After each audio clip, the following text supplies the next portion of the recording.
Hello दोस्तों, जय हिंद, वंदे मातरम। मैं हूं आकाश निमावत, ड्राइविंग इंस्ट्रक्टर। मोरबी में मैं 17 साल से ड्राइविंग स्कूल चला रहा हूं। मैंने खुद ऑटोमोबाइल इंजीनियरिंग किया हुआ है। मैंने आईटीआई का मोटर मैकेनिक कोर्स किया हुआ है। मेरी चैनल यूट्यूब में आज मैं लॉन्च कर रहा हूँ ओम साईनाथ ड्राइविंग स्कूल, जो कि कार नॉलेज के नाम से आपको दिखेगा।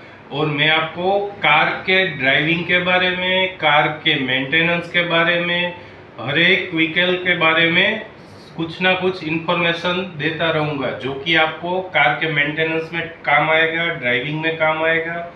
ये है मेरी ऑफिस। चलिए दोस्तों, शुरू करते हैं।